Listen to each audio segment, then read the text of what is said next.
There's actually an all-out assault going on our public land system. There's organizations that are looking at privatizing all of the public land in the West, in the Western states.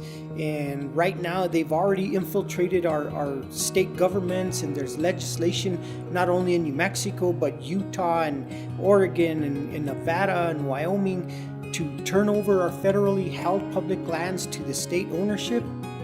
We know that the states won't be able to manage all of this land, and they'll end up having to sell it. And who's going to be that buyer?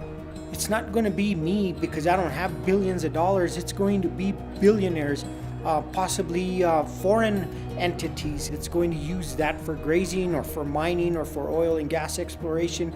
We don't know. And that to me is, enough reason for me to stay involved in keeping our public lands. As Pueblo Indians, the land is our identity. And so without having access to these public places, our identity becomes threatened.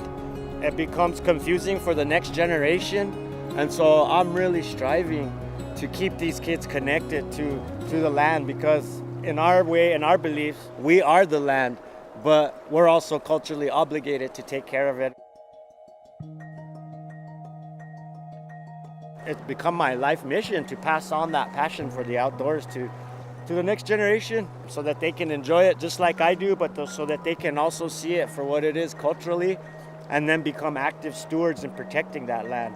We're all connected to the land, and I think that every time when we go hunting and fishing, we connect back to the land, and we can feel the presence of our ancestors as they felt fishing on the river or hunting for game, and it's just a feeling that you don't get anywhere else.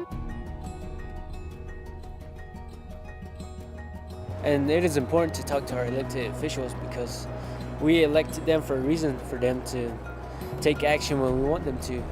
And you got to be active.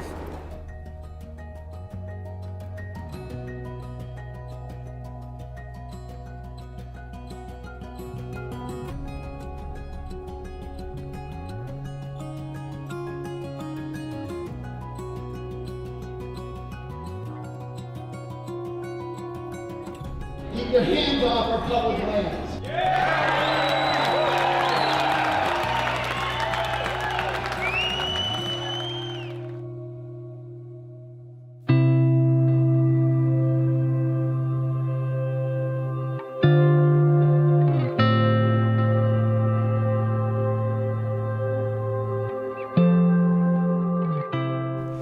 This book here will tell you, that I have here, will tell you the Mondragor history. They came to this valley here way back in the 1700s. Surviving way back then was hunting, and we picked up, hunting from my dad and my grandparents.